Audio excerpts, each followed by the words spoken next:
Assalamualaikum warahmatullahi wabarakatuh. Perkenalkan, saya Irfa Khairun Nasihah dari kelas Salis A.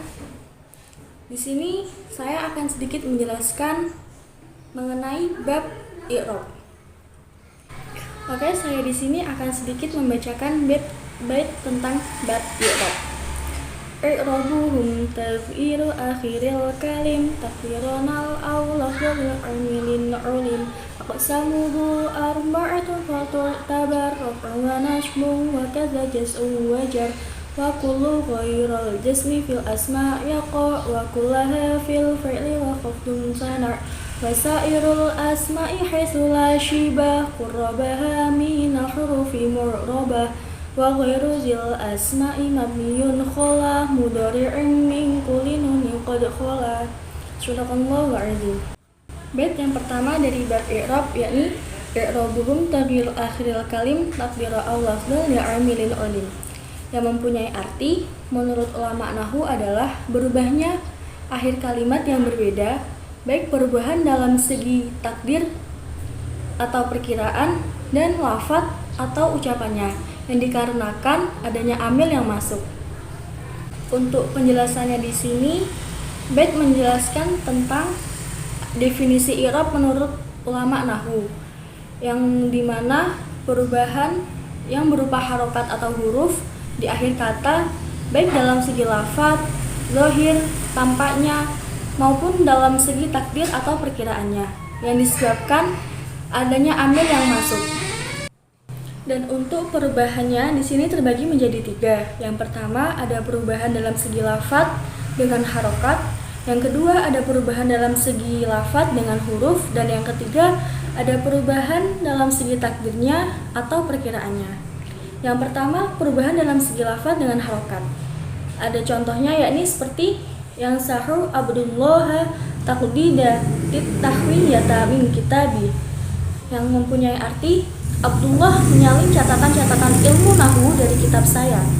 Dan yang kedua, lan nu'aidiya abdallahi, kami tidak memusuhi Abdullah. Dan yang ketiga, lan anzura ila abdillahi, saya tidak melihat Abdillah. Pada lafadz yang menggaris bawah tadi merupakan bentuk perubahan dalam segi lafadz dengan menggunakan harokat. Fokus pada lafadz yang bergaris bawah yakni abdullahi mengalami perubahan yakni bunyi huruf terakhir itu yang bisa dibaca dhammah, fathah atau kasroh. Itu semua tidak terlepas dari karena adanya amil yang masuk.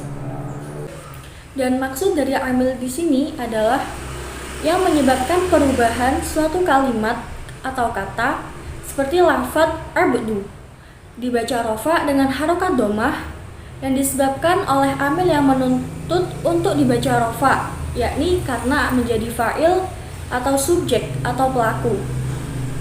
Pada lafadz abda dibaca nasab dengan harokat fathah dikarenakan menjadi maf'ul bih, objek atau sasaran pekerjaan. Dan pada lafadz abdi dibaca jar dengan harokat kasroh dikarenakan kemasukan huruf jar, yakni ilah. Dan yang kedua, ada perubahan dalam segi lafadz dengan huruf. Yang contohnya, at-talmizani yadrusanil uluma syar'iyyah wal ashriyata bihadzal ma'had, yang artinya dua murid laki-laki itu belajar agama dan umum di pesantren ini. Dan contoh yang kedua yakni innatil mizaini la yudrusa ulumal ashriyata faqad, yang mempunyai arti sesungguhnya dua murid laki-laki itu tidak akan belajar ilmu umum saja. Dan contoh yang ketiga yakni ajitu minat talmizaini lazaini lam yudrusal uluma syar'iyyah, yang mempunyai arti saya heran kepada dua murid laki-laki yang tidak belajar ilmu agama. Untuk selanjutnya, pada lafadz yang menggaris bawah ialah merupakan bentuk perubahan dalam segi lafadz dengan menggunakan huruf. Seperti pada lafadz at-talmizani dibaca rafa karena menjadi mubtada, tanda rafanya dengan menggunakan alif dan nun, yang dikarenakan berupa isim tasniyah. Dan kemudian pada contoh berikutnya pada lafadz innatil mizaini yakni dibaca nasab karena menjadi isimnya inna, dibaca nasab dengan menggunakan huruf ya dan nun yang dikarenakan berupa isim tasniyah. Untuk selanjutnya, pada lafadz minat tilmizaini dibaca jar karena kemasukan huruf jar, yakni min. Dibaca jar dengan menggunakan huruf ya dan nun dikarenakan berupa isim tasniyah pula. Yang ketiga, yakni perubahan dalam segi takdir atau perkiraannya, yang mempunyai contoh yakshal Mustafa Rabbah, yang mempunyai arti Mustafa takut kepada Tuhannya. Dan contoh yang kedua, la yakhshan nasul Mustafa iza lam ya'mal bi'ilmi, yang mempunyai arti orang-orang tidak akan takut kepada Mustafa jika ia tidak mau mengamalkan ilmunya. Dan contoh yang ketiga, ujibtu bil Mustafa li'annahu lam yakhsha illallah, yang mempunyai arti saya kagum kepada Mustafa karena ia tidak takut kecuali kepada Allah. Fokus pada lafadz yang menggaris bawah al-Mustafa. Itu semua mengalami perubahan hanya dengan perkiraan atau dikira-kirakan sesuai dengan amil yang masuk. Semisal, pada contoh pertama, yakshal Mustafa Rabbahu, dengan mengira-ngirakan sesuai tuntunan amil yang masuk, maka kalau dikira-kirakan menjadi al-Mustafayu, dibaca rofa karena menjadi fa'il, subjek atau pelaku, dengan mengira-ngirakan harokat domah. Oke, lanjut pada penjelasan bait yang kedua. Aqsamuhu arba'atun fatur tabar raf'u wa nasbu wa kadza jaz'u wa jar, yang memiliki arti 4 macam i'rab. Yang pertama ada rofa, yang kedua nasab, yang ketiga jar, dan yang keempat jazm.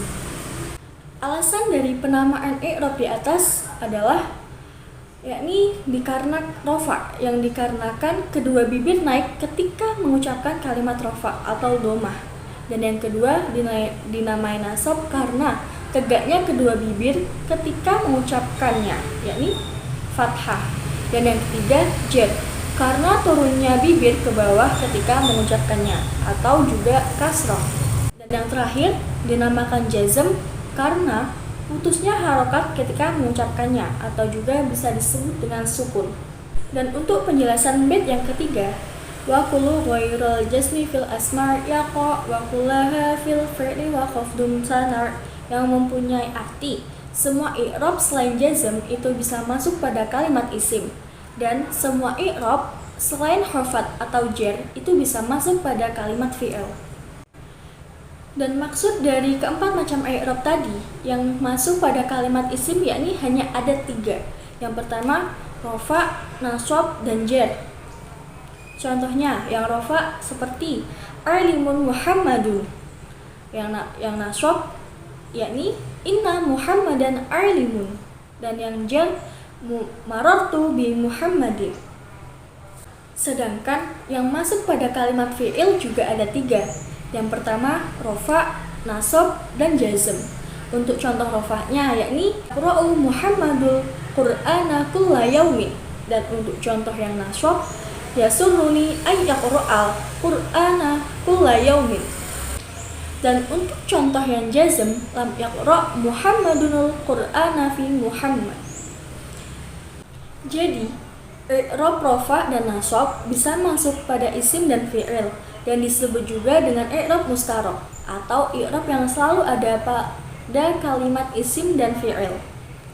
Sedangkan i'rab jar hanya khusus masuk pada kalimat isim saja dan disebut dengan i'rab mukhtas bil asma. Adapun i'rab jazm hanya khusus masuk pada kalimat fi'il saja, yang juga disebut dengan i'rab mukhtas bil af'al.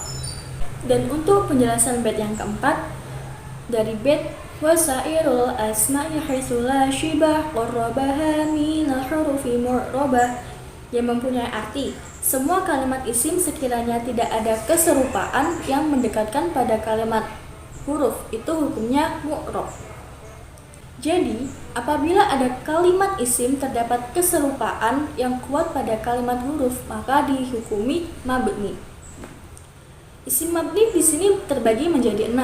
Yang pertama isim domir, yang kedua isim syarat, yang ketiga isim fi'il, yang keempat isim isyarah, yang kelima isim mausul, dan yang terakhir isim istifham.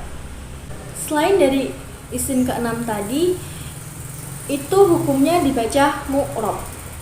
Dan yang dimaksud dengan mabni ialah bunyi akhirnya hanya menetapi satu keadaan saja, baik dalam harokat atau sukunnya.